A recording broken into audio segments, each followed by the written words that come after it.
La guerre s'était achevée en 1680. Pas une victoire éclatante, ni par un traité glorieux, mais par épuisement. Les mages et les non-mages, brisés, avaient cessé de se battre, laissant derrière eux des terres calcinées, villes vides et quelque chose de bien pire. Car certaines choses, une fois nées, ne meurent pas avec la paix. On raconte que dans les derniers jours de la guerre, lorsque les sorts étaient lancés avec plus de haine que de précision, les émotions des sorciers se mêlaient à la magie elle-même. La colère, la peur, la rancune, le désespoir. Tout cela s'est accumulé lentement, comme une brume invisible. Et dans cette brume, quelque chose a pris forme. On l'appela plus tard Varken. Personne ne l'a vu naître. Mais certains jurent que, lors de la dernière nuit de bataille, les ombres ne suivaient plus la lumière. Elles respiraient. Varken n'a pas de corps, ou plutôt, il en a un qui n'existe qu'à moitié.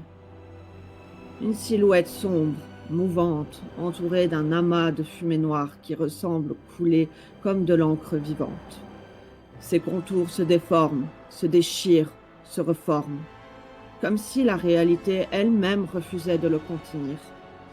Mais le plus terrifiant, ce n'est pas ce qu'il est, c'est où il vit. Varken ne marche pas, il ne chasse pas, il s'attache à ton ombre.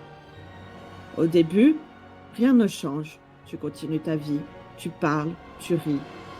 Peut-être un peu moins qu'avant, mais qui s'en rendrait compte après une guerre? Puis, lentement, quelque chose disparaît.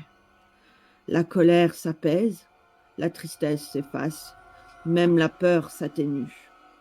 Cela pourrait sembler apaisant, mais ce n'est pas de la paix, c'est du vide. Les premiers témoignages sont apparus quelques années après la guerre. Des sorciers devenus étrangement calmes, trop calmes. Ils ne pleuraient plus leur mort, ne ressentaient plus de joie. Même la douleur semblait les atteindre à peine.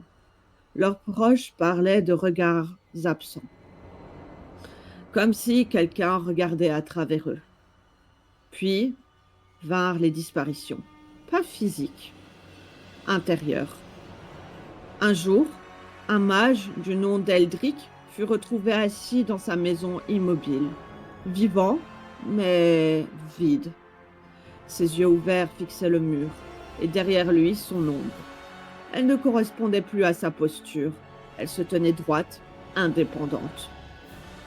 C'est ce jour-là que le nom de Varken fut prononcé pour la première fois. On comprit alors son monde d'existence. Varken ne tue pas, il mange. Pas la chair, pas l'âme, mais les émotions. Il s'accroche à l'ombre d'un sorcier brisé, quelqu'un dont les émotions négatives sont déjà profondes, lourdes, prêtes à être dévorées. Il commence lentement, un peu de colère, un peu de peur, puis il s'enhardit. Il avale la tristesse, la haine, le regret, jusqu'à ce qu'il ne reste plus rien. Et quand il a tout pris, il reste une coquille, un corps vivant, un esprit vide, et une ombre qui n'est plus vraiment une ombre, car Varkens grandit. Chaque émotion consommée le rend plus dense, plus présent, plus réel. Certains disent qu'après des décennies, il n'a plus besoin, qu'il peut se détacher, se déplacer seul, chercher. Mais le pire, c'est qu'on ne peut pas le voir, pas directement. Tu peux seulement deviner sa présence. Quand ton ombre semble légèrement en retard, quand elle tremble alors que tu es immobile, quand au crépuscule elle paraît plus sombre que toutes les autres, ou quand tu réalises que tu ne ressens plus rien, il existe un avertissement transmis en secret parmi les derniers mages survivants. Protège tes émotions comme tu protégerais ton cœur, car ce que tu refuses de ressentir, Varken le réclamera. Et certains dans les villages reculés ajoutent à voix basse: si ton ombre cesse de t'imiter, ne regarde jamais derrière toi, parce qu'à ce moment-là, il est déjà trop tard.